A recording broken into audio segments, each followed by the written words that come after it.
আলাইকুম। আজকে দেখতে পাচ্ছেন এটা মাছ দেখে বুঝেছেন এটা কি মাছ। এটা হচ্ছে শোল মাছ। তো আজকে লাউ আর শোল মাছ দিয়ে একটা রেসিপি করব, আপনাদের সামনে তুলে ধরবো। আশা করি ভালো লাগবে, তো সাথেই থাকেন।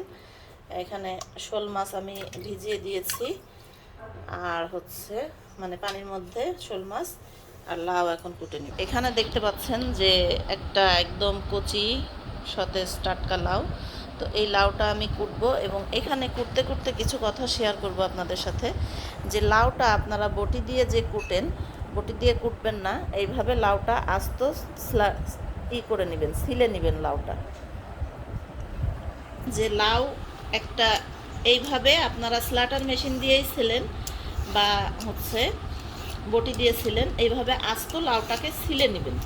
লাউটাকে ছিলে নিয়ে এইবার লাউটা ধুয়ে নেবেন।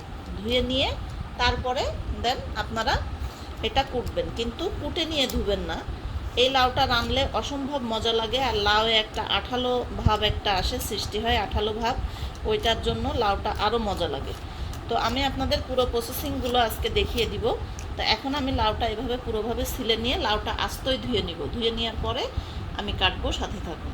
আমাদের লাউটার স্কিন সব পুরা স্কিন ছাড়ানো হয়ে গেছে। এখন আমরা লাউটা একদম যেইভাবে বলবো সেইভাবেই রান্না করবেন। দেখবেন লাউ যদি একটু বুড়ো হয়, বয়স্কও হয়, তাও লাউ একদম স্মুথলি সেদ্ধ হয়ে যাবে। ঠিক আছে, সব স্কিনগুলো ছাড়িয়ে নিয়ে এইভাবে ধুয়ে নেবেন। লাউ কুটে কিন্তু কখনোই ধুবেন না, তাহলে লাউয়ের একটা যে আঠালো ভাব থাকে সেটা চলে যায়।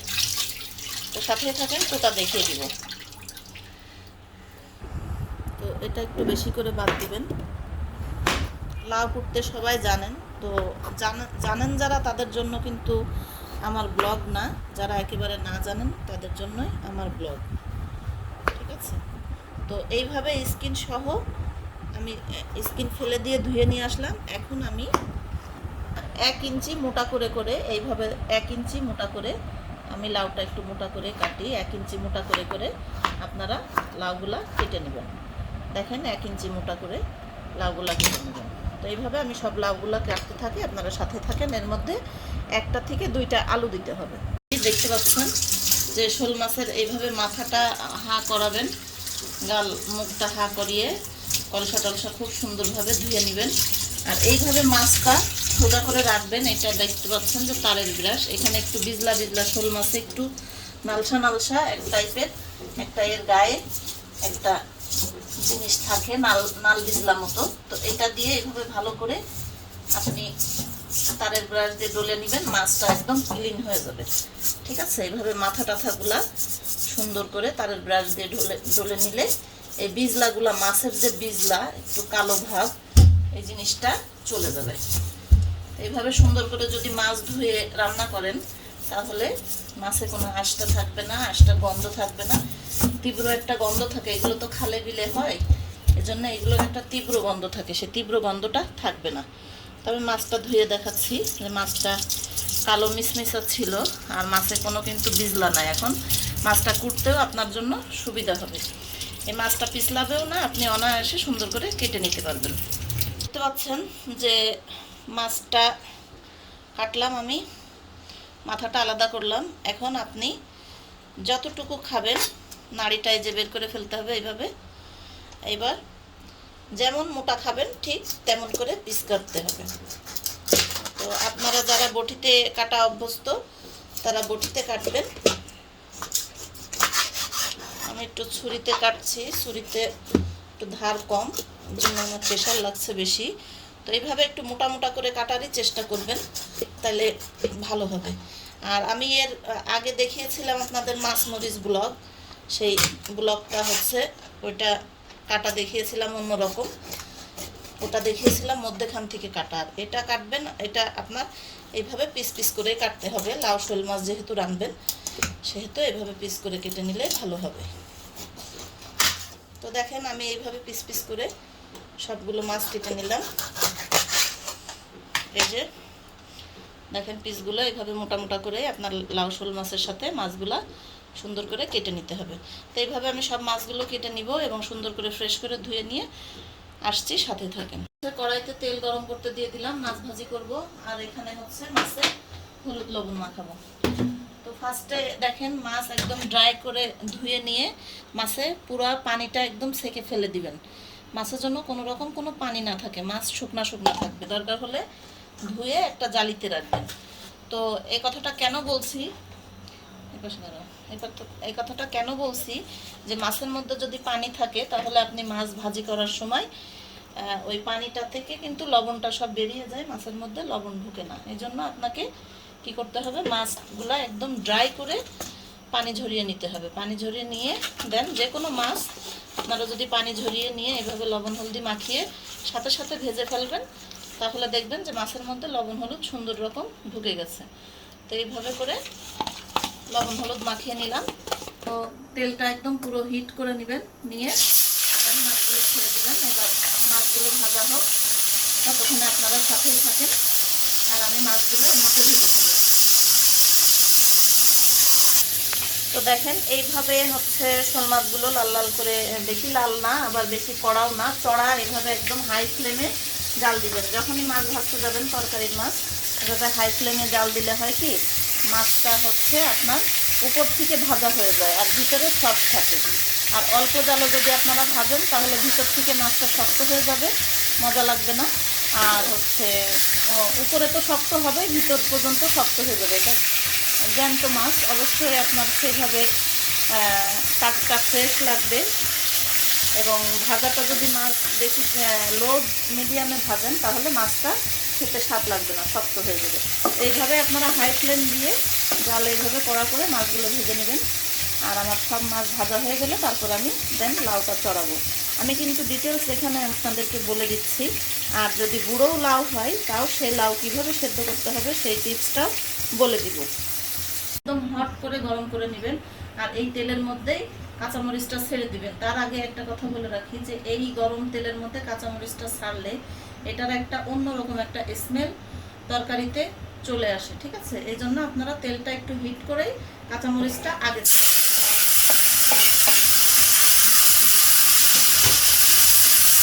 আর কোনো কাজ নাই এখানে। এবার আপনারা লাউ দিয়ে দেবেন, একদম স্টেপ বাই স্টেপ করবেন, তাহলে আপনাদের লাউ তরকারি এতই মজা লাগবে যে আপনারা চিন্তা করতে পারবেন না। এবার দিবেন হচ্ছে স্বাদ মতো লবণ। আমি যে যেমন যতটুকু তরকারি রাঁধবেন ঠিক ততটুকু আন্দাজ করে দিয়ে দেবেন। আমি এখানে 2.5 টিস্পুন লবণ দিয়ে দিলাম। আর আপনারা হলুদ দিবেন না এখন, এটাও খেয়াল রাখবেন। লাউতে যদি আগে হলুদ দিয়ে দেন তাহলে লাউটা কিন্তু সেদ্ধ হতে সময় লাগে। এজন্য আপনারা আমার যে মাছের তেলের যে একটা হলুদ ছিল, মাছের তেলের মধ্যে আমি লাউটা দিয়ে দিয়েছি। ওই মাছের তেলের হলুদের জন্য হলুদ দেখা যাচ্ছে, কিন্তু আমি কিন্তু এখানে হলুদ ব্যবহার করবো না, এটা খেয়াল রাখবেন।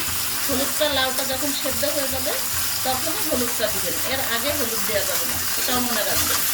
আর আরেকটা কথা, যে লাউটা যদি একটু গুঁড়ো হয় বা মনে করেন যে শক্ত, তাহলে এটার সাথে একটু গরুর দুধ কখন অ্যাড করতে হবে সেটা আমি দেখিয়ে দিব। যত বয়স্কই লাউ হোক না কেন, যত বাসি লাউ হোক না কেন, আপনার লাউ সেদ্ধ হয়ে যাবে। তো সাথে থাকুন। এখন আমি এটাকে ঢাকা দিয়ে দিব। এটাতে পানিও কিন্তু দিলাম না, আপনারা দেখতে পেয়েছেন। তো এটা দিয়ে পানি বেরোবে। তো আমি ঢেকে একবারে, আর কোনো কাজ নেই, 5 মিনিট পরে আমি এটা খুলবো, তখন পানি ছেড়ে দিব। তো এখন আমরা ঢাকা দিয়ে দিচ্ছি, সাথে থাকুন। দেখতে পাচ্ছেন যে লাউগুলো আমি মাছগুলো সব দিয়ে দিয়েছি। এখানে মাছগুলো সব দিয়ে দিলাম, দিয়ে এখন একটু ভালো করে নাড়া নাড়া দিয়ে নেবেন মাছে তরকারিতে। তো এইভাবে মাছগুলো ডুবিয়ে ডুবিয়ে দিবেন, তাহলে মাছগুলো সফট হয়ে যাবে। যেহেতু ভাজা, একটু ভাজা ছিল, এভাবে ডুবিয়ে ডুবিয়ে দিলে মাছের সব ঝোল টেনে নেবে সুন্দর করে। আর যারা কিনা একটু মিষ্টি মিষ্টি পছন্দ করেন তারা এই লাউর মধ্যে হালকা একটুখানি চিনি দিয়ে দিবেন, তাহলে দেখবেন যে লাউটা আরও স্মুথ হয়ে যাবে। এমনিতে দুধের কারণে সেদ্ধ হবে, চিনিতেও কিন্তু জিনিস সেদ্ধ হয়। আর চিনিতে একটু হালকা চিনি দিলে জিনিসের টেস্টটা বেড়ে যায়। তা আমি এখানে হালকা একটু চিনি অ্যাড করব। আপনাদের ফুলফিল দিয়ে দিলাম, যে চিনি খান সে দিবেন, আর যে চিনি না খান সে স্কিপ করতে পারেন। তো আমি 1.5 টেবিল চামচ চিনি এখানে অ্যাড করব।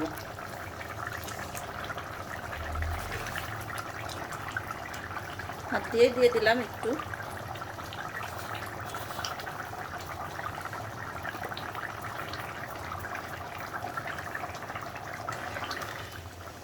তো এক একজন এক এক রকম লাউ রান্না পছন্দ করেন, এক একজন এক এক রকম রাঁধেন। তো আশা করি এই রান্নাটা খেয়ে দেখবেন যে একদম ডিফারেন্ট একটা স্বাদ, মানে আপনাদের মুখে লেগে থাকবে। এখানে কিন্তু কিছুই দেইনি, শুধু পেঁয়াজ আর মরিচ আর মশলা বাবদ একটুখানি আমি জিরা বেটে দিব লাস্টে। এটাই হচ্ছে মশলা আর ঝাল আর পেঁয়াজের এই রান্নাটা। অবশ্যই ট্রাই করবেন, ট্রাই করে খেয়ে দেখবেন যে কেমন লাগে। আর এই ঝোলটা আমি একটু হালকা কমাবো, এই ঝোলটা এমনই থাকবে। এর মধ্যে আপনারা আলু দিতে পারেন, দুটো একটা কেটে। তো আমি আজকে আলু দিতে ভুলে গেছি, এখন আমার মনে পড়ছে। তো যাই হোক, এটা 5 মিনিট ফুটাবেন, ফুটিয়ে নিয়ে দেন এই পাশে আমি একটু জিরা ভেজে নেবেন। জিরা ভেজে নিয়ে টাটকা জিরার গুঁড়িটা দেওয়াই ভালো।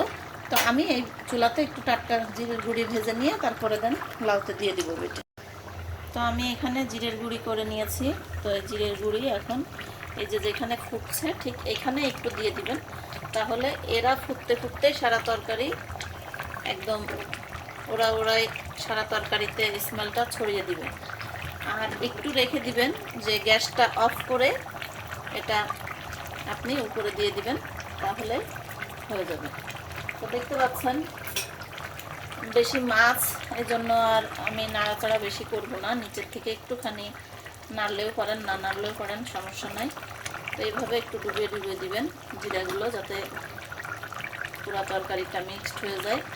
তো কতটা ঝোল আছে দেখতে পাচ্ছেন। তো এখন আমি গ্যাসটা অফ করে দিব। আমার রান্না অলমোস্ট ডান। তো জিরের গুঁড়ি ইনশাল্লাহ এতক্ষণে ঝোলের মধ্যে পুরো মিশে গেছে। এখন আমি গ্যাসটা অফ করে দিয়ে বাকি জিরাটুক দিয়ে দিব। গ্যাসটা অফ করে দিলাম, দেখতে পাচ্ছেন।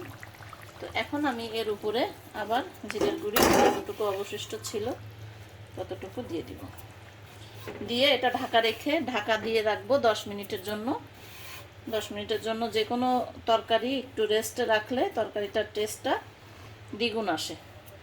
তো এটা আমি ঢাকা দিয়ে এখন 10 মিনিটের জন্য রেখে 10 মিনিট পরে আপনাদেরকে রিভিউ দিচ্ছি যে তরকারিটা কেমন হয়েছে। আর এখন অবশ্য রোজা, আমি ইফতার খুলবো আজকে, ভাত দিয়ে ইফতার খুলবো, যেহেতু আমার ফেভারিট ডিশ এটা লাউ শোল মাছ।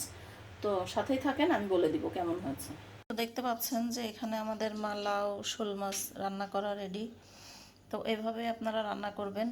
আর আমার আর একটা ভিডিও ক্লিপ ডিলিট হয়ে গেছে, যে দুধ দিলাম, গরুর দুধ অ্যাড করলাম এটাতে। তো আমি যদি খুঁজে পাই ভালো কথা, যদি না খুঁজে পাই তো গরুর দুধটা আপনারা হচ্ছে অ্যাড করবেন, যে কষানোর যে লাস্ট মুহূর্তে আসবে, পুরো লাউটা যে কষালাম লাস্ট মুহূর্তে, ওই মুহূর্তটাই আপনারা 1 কাপ গরুর দুধ, যদি ফ্রিজে ঠান্ডা হয় তাহলে গরুর দুধটা একটু গরম করে ওই মুহূর্তে দুধটা কষানোর মধ্যে দিয়ে দিবেন। কষানোর মধ্যে দিয়ে লাউটা ভালো করে কষিয়ে নিয়ে তারপরে এই পাশে গরম পানি দিয়েছিলাম আমি, গরম পানিটা আপনারা লাউতে দিবেন। মানে ঝোলের যদি পানি দিতে চান তাহলে পানিটা গরম করে লাউর মধ্যে দিয়ে দিবেন। লাউর মধ্যে দিয়ে ভালো করে ফুটিয়ে নিয়ে, ঠকবক করে ফুটিয়ে নিয়ে তারপরে দেন মাছটা দিবেন। মাছটা দিয়ে তারপরের প্রিপারেশন যা যা করলাম তা তো দেখেইছেন। তো সবাই ভালো থাকেন, সুস্থ থাকেন, আর আমার জন্য অবশ্যই দোয়া করবেন, আর অবশ্যই কমেন্টের মাধ্যমে জানাবেন কেমন লেগেছে আমার ভিডিও। আর এভাবেই রান্না ট্রাই করবেন। আর এখনও যারা আমার চ্যানেলটা সাবস্ক্রাইব করেন নাই তারা অবশ্যই সাবস্ক্রাইব করে দিবেন, কারণ আমরা যদি এত কষ্ট করে আপনাদের জন্য ভিডিও বানাতে পারি তাহলে আমি মনে করি না যে আপনাদের সাবস্ক্রাইব করাটা অনেক কষ্ট। তো দয়া করে কমেন্ট করবেন এবং অবশ্যই সাবস্ক্রাইব করে দিবেন যারা এখনও আমার চ্যানেলটা সাবস্ক্রাইব করেননি। তো ভালো থাকেন, সুস্থ থাকেন। আসসালামু আলাইকুম, আল্লাহ হাফেজ।